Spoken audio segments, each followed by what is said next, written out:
His place on the roster of speakers at the New York State Democratic Convention spoke volumes. But Biden, being Biden, delivered an address to remember Thursday, if less for its effusive praise of Gov. Andrew Cuomo, who's seeking a third term in the face of a feisty primary challenge by Cynthia Nixon, than for what it suggested about his own aspirations. Biden's decision to publicly back Cuomo will rankle the progressive activists who have largely coalesced around Nixon, but his message for the more moderate crowd on Long Island seems torn from the pages of a national campaign speech. Like Hillary Clinton, who backed Cuomo on Wednesday, Biden talked up the rising Democratic wave while hammering what he described as the corrosive effects of the Trump presidency. Here are 20 lines and riffs we might hear again soon, as Biden continues stumping for Democrats in 2018 and, perhaps for himself, on the presidential primary trail in 2019 and beyond. Point 1. My dad had an expression, and he really did. He'd say, you know you're a success as a father when you turn and look at your child and realize they turned out better than you. 2. We were taught that the greatest sin anyone could commit, and I mean this literally, was the abuse of power. Whether it was government abusing power, or the abuse of economic power, or physical power. It was the ultimate sin. 3. We were taught that you had an obligation to speak out or speak up if you ever saw the abuse. Because everyone, and I mean everyone, is entitled to be treated with dignity. We were taught that no one is better than us, but everyone is our equal, that we can be anything we dream of, and that ordinary people can and have done extraordinary things. 4. My mom used to say, courage is the greatest virtue of all because upon it rests every other virtue. 5. When my family moved from Scranton, when I was a kid, because there were no jobs, if you listen to Barack, you'd think I climbed out of a coal mine in Scranton with a lunch bucket. But my dad was a white-collar worker. There was just no one to sell anything to after the economy collapsed. We moved to Delaware. 6. Given a chance, just a chance, the American people have never, ever, ever let their country down.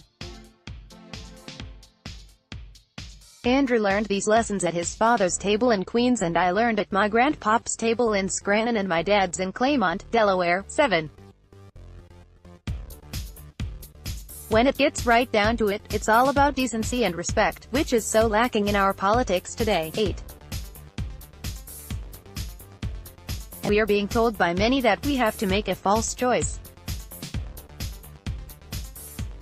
Do we yield only to our progressive values, or do we work on those things that affect high school educated working people who are under siege? As if they're different. Where I come from, there is no difference. You don't have to choose between your heart and your soul. It's a phony debate. 9. It may seem strange to quote a conservative columnist, but David Brooks for the New York Times, I think, said it best. He said there's an invisible moral fabric in America that holds up our society, allows our Constitution to function. That moral fabric consists of customs and norms that have allowed us to be the nation we are. 10. You can't define who an American is based on their race or ethnicity or their culture, anything other than a basic and unarticulated commitment to a value set.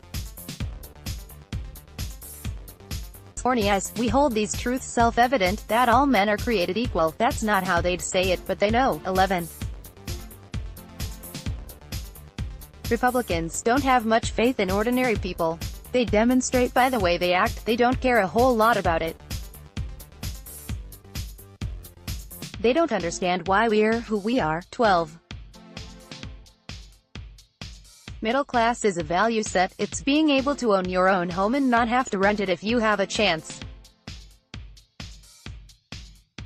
It's being able to send your kid to a park where you know they're going to come home safely. Send them to a local, public high school that if they do well they can get into college. If they get to college, somehow you'll figure out how to pay for it. And being able to take care of your geriatric mom after your dad dies. 13.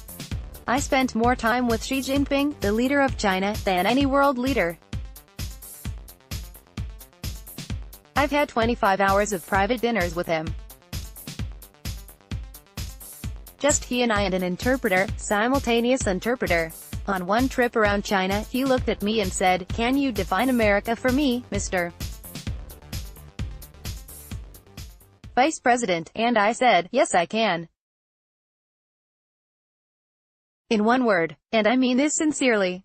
Possibilities." 14. All the values I just talked about are under siege by this administration. This is not your father's Republican Party. This is a different deal. They're not who we are. They are not who America is. But what they are doing is they're sending a vision of America that's distorted, that's damaging, that is hurting us. With its phony populism, and this fake nationalism. 15. Even some in our party have become so elitist. We don't think ordinary people understand what's going on. We've got to talk to these people. We've got to listen. 16. College should be free. Free. State universities. And by the way, we can afford it. 17. When I did my financial disclosure as vice president, a lot of my colleagues got a kick out of the headline in the Washington Post that said, quote, "It's probable no man has assumed the office of vice president with fewer assets than Joe Biden." 18. Folks, there's a lot of ugliness in our politics right now. That means we're going to have to fight for the vision of the nation we know is possible. 19.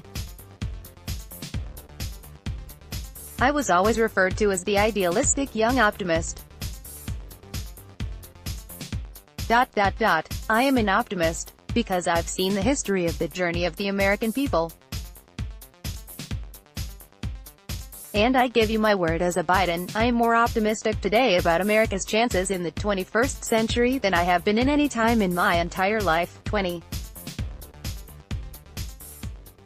It's about time we pick our heads up.